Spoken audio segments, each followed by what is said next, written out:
Hey hi, అందరు ఎలా ఉన్నారు? బాగున్నారా? ఈరోజు వ్లాగ్ వచ్చి అక్వేరియం గురించి.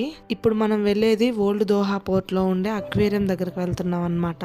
పోర్ట్కి వెళ్ళే దారిలో చూడండి అసలు హ్యూమిడిటీ ఎలా ఉందో, అసలు చివరిని అసలు కనిపించట్లేదు. మనకి మంచు ఎలా ఉంటుందో సేమ్ అలాగే ఉంది, కానీ ఇది మంచు కాదు, ఫుల్ హ్యూమిడిటీ వచ్చేస్తుంది. ఆల్రెడీ ఖతార్ గవర్నమెంట్ మనకి ఇంటిమేట్ చేస్తుంది హ్యూమిడిటీ బయట ఎక్కువ ఉంది, ఒక 2-3 డేస్ బయటకి ఎక్కడికి వెళ్ళొద్దని. అయినా మనం వినాం కదా, సో అక్వేరియం చూడడానికి వచ్చేసాము. ఈ అక్వేరియంకి వెళ్లే దారిలో నార్మల్ గా పార్క్ ఏరియాస్ ఎక్కువ ఉంటాయి. వీకెండ్స్ లో అసలు సందే ఉండదు, ఫ్యామిలీస్ అందరు వచ్చేస్తారనమాట. అండ్ బ్యాచిలర్స్ కూడా అలౌడ్ కాబట్టి అస్సలు సందు ఉండదు. హ్యూమిడిటీ వల్లనేమో మనుషులు పెద్దగా లేరు, సో దూరంగా కనిపిస్తుంది కదా, అదే అక్వేరియం అందులోనే ఉంది. ఇక్కడ పార్కింగ్ చాలా కష్టము, అసలు దొరకదు. ఎందుకంటే ఇక్కడ అక్వేరియం ఉంది, బీచ్ ఉంది, పార్క్ ఉంది. సో 3 ఉండడం వల్ల ఇక్కడ జనాభా కూడా చాలా ఎక్కువ మంది వస్తారు. ఎప్పుడైనా వస్తే మాత్రం గంటలు గంటలు ఇక్కడే ఉంటారు కాబట్టి అస్సలు పార్కింగ్ అనేది దొరకదు, చాలా కష్టము. ఈ రోజు హ్యూమిడిటీ దయ వల్లేమో అస్సలు ఎవ్వరూ లేరు మనుషులు. ఇంకా లోపల చూడాలన్నమాట క్రౌడ్ ఉన్నారో లేరో అని చెప్పేసి. మీకు ముందు కనిపిస్తుంది కదా, ఇదే ఫుల్ లెంత్ అక్వేరియం ఉండేది దీని లోపలేను. దీని కట్టడం కూడా చాలా డిఫరెంట్గా యూనిక్గా ఉంటుంది అనమాట, చాలా బాగుంటుంది. ఇంక లోపలికి వెళ్తుండగా ముకుంద్కి ఇది కనిపించింది అనమాట. అక్కడ లైట్స్ బ్లింక్ అవుతా ఉన్నాయి కదా, సో వాడు చాలా హ్యాపీగా చూస్తూ ఉన్నాడు వాటిల్ని. సో ఇంక లోపలికి వెళ్ళడానికి ఇదే ఎంట్రన్స్, సిటీ గ్యాలరీ ఎంట్రన్స్. ఇంక లోపల చూడాలి ఎంతమంది ఉన్నారో. లోపలంతా ఫ్రీగా ఉంది, అసలు క్రౌడే లేదు, ఇంకా స్టార్ట్ అయినట్లేరు ఎవ్వరు. సో ఓవరాల్ అక్వేరియం ఇది అనమాట. ఇక్కడ మధ్య మధ్యలో షీట్స్ అంటే తెరలు కట్టేసి ఉన్నారు. వాటి మీద ఖతార్లో ఉండే ఫేమస్ ప్లేసెస్, ఖతార్లో ఉండే డిఫరెంట్ అయిన ప్లేస్లు అవన్నీ వాటి మీద వస్తున్నాయి అన్నమాట. ఈ రూఫ్ అంతా ఇలా ఉంది పైపులతో. ఈ ప్లేస్కి మేము రావడం కొత్త ఏం కాదు, మేము ఒక 2-3 టైమ్స్ వచ్చేసాము. కాకపోతే క్రౌడ్ వల్ల ఎక్కువసేపు చూడలేకపోయాము. ఈరోజు అసలు క్రౌడ్ చాలా తక్కువ ఉంది. ఇంతకు ముందు వచ్చినప్పుడు గ్లాస్కి ఇంత దగ్గరగా కూడా పోనిచ్చేవాళ్ళు కాదు, ఈసారి వదిలేశారు. శుభ్రంగా గ్లాస్ దగ్గరకు వెళ్ళిపోతున్నాము. నార్మల్గా అయితే బార్గేట్స్ అనేవి పెట్టేసేవాళ్ళు, అక్కడి నుంచే చూసేవాళ్ళం మేము. అక్వేరియం అంటే ఫుల్ రూమ్ అంతా అక్వేరియం ఏం కాదు. ఈ అక్వేరియం ఎలా ఉందంటే మూవీ థియేటర్స్లో పెద్ద స్క్రీన్ మీద ఎలా ఉంటుందో దానికన్నా కొంచెం పెద్దదన్నమాట. ఇక్కడ పిల్లలైతే చాలా హ్యాపీగా ఫీల్ అవుతారు, ఎందుకంటే చేపలు అటు ఇటు తిరుగుతూ ఉంటాయి. అండ్ మనం ఇక్కడ స్క్రీన్ కూడా టచ్ చేయొచ్చు కాబట్టి వాళ్ళు చాలా హ్యాపీగా ఫీల్ అవుతారు. అండ్ డిఫరెంట్గా కూడా ఉంటుంది వాళ్ళకి. ఇదంతా సెట్ చేశారనమాట. నార్మల్గా వీక్ డేస్లో కానీ వస్తే ఆఫ్టర్నూన్ టైమ్స్ అలాగాని వచ్చారనుకో, ఒక మనిషి లోపలికి దిగి వాటికి ఫుడ్ అనేది వేస్తారనమాట. మనం కానీ ఫిష్ ఫుడ్ కానీ తీసుకొని పోతే మనది కూడా వాళ్ళు వేస్తారు, అది మనం లైవ్లో కూడా చూడొచ్చు అనమాట. వీక్ డేస్లో మనం రాలేం కదా, సో అలా ప్లాన్ చేశారనమాట వాళ్ళు భలే తెలివిగా. అండ్ వీకెండ్స్లో ఇలా అంతా చేయరనమాట. ఇక్కడ చూసారా, ముకుంద్ అయితే చాలా హ్యాపీగా ఫీల్ అవుతున్నాడు. అక్వేరియంలో చేపలు అటు ఇటు తిరుగుతుంటే వాటిని చూసి బయట ముకుంద్ అటు ఇటు తిరుగుతున్నాడు.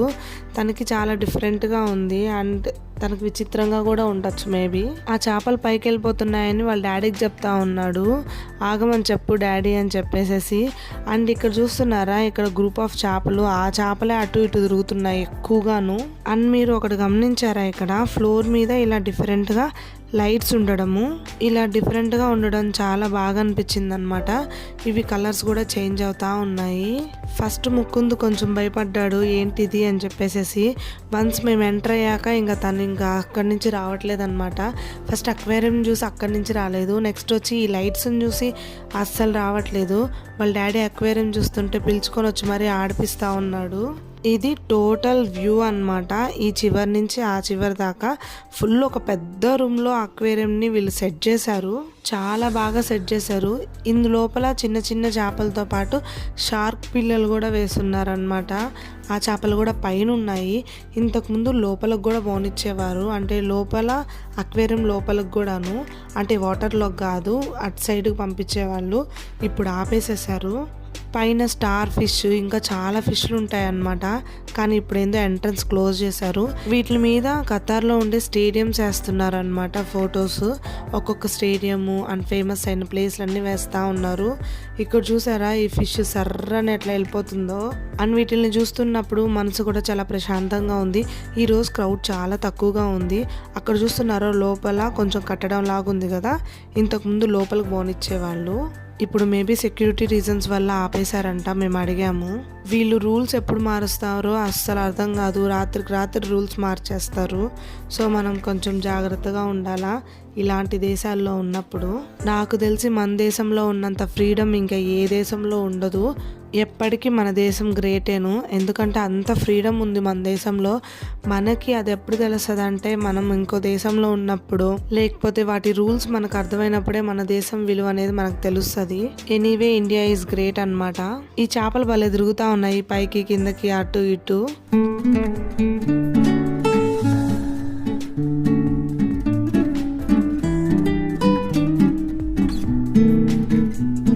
ఇంకా వీటిని చూస్తూ కూర్చుంటే మనకు అసలు టైమే అర్థం కాదనమాట. ఎంత టైం అయిపోయింది, ఎంతసేపు మనం లోపలికి వచ్చిందని. పిల్లలు కూడా మనల్ని ఇక్కడ డిస్టర్బ్ చేయరు కాబట్టి మనం ప్రశాంతంగా చూస్తూ ఉంటాము. పైన చూసారా షార్క్ పిల్ల ఎలా తిరుగుతూ ఉందో పైకి కిందకి. ఈ అక్వేరియం లోపల కూడా చాలా మంచిగా డిజైన్ చేశారనమాట. అచ్చం మనం సముద్రంలో చూసినట్టే ఉంది. సో ఇప్పటికే చాలా సేపు అయిపోయింది, ఇంకా మేము రిటర్న్ అయిపోతున్నాము. ముకుంద్ అయితే చాలా అలసిపోయాడు, చాలా అంటే చాలా ఆడాడు అనమాట. భయంకరంగా ఆడాడు. ఇక్కడ చూసారా కట్టడం ఎంత డిఫరెంట్గా ఉందో. అంత రింగులుగా ఉందన్నమాట. చాలా డిఫరెంట్గా ఉంది. అండ్ ఇక్కడ చాలా మంది ఫొటోస్ తీసుకుంటారు, ఎందుకంటే ఈ స్పాట్ బాగుంటుంది ఇక్కడ. ఇంకా మేము కూడా ఫొటోస్ వీడియోస్ తీసుకున్నాము. ముకుంద్ కొన్ని క్యూట్ ఫొటోస్ తీసాను. అవన్నీ నేను ఇన్స్టాగ్రామ్లో పోస్ట్ చేస్తాను. నా ఇన్స్టాగ్రామ్ని కూడా ఫాలో అవ్వండి. నా ఇన్స్టాగ్రామ్ పేజ్ నేమ్ వచ్చి ముకుంద్. డెఫినెట్గా ఇన్స్టాగ్రామ్ పేజ్ని కూడా ఫాలో అవ్వండి. ఇంకా ఈ అక్వేరియం వ్లాగ్ని అనేది ఎంజాయ్ చేస్తున్నాను. సో మీకు ఎలా అనిపించిందో నాకు కామెంట్ రూపంలో చెప్పండి. అండ్ లైక్ చేయండి, షేర్ చేయండి. ఇంకా నా ఛానల్లో ఖతార్ గురించి చాలా వీడియోస్ని నేను పోస్ట్ చేస్తున్నాను. డెఫినెట్గా వెళ్ళి చెక్ చేయండి. నచ్చితే మీ ఫ్రెండ్స్కి రిలేటివ్స్కి షేర్ చేసేసేయండి. బాయ్.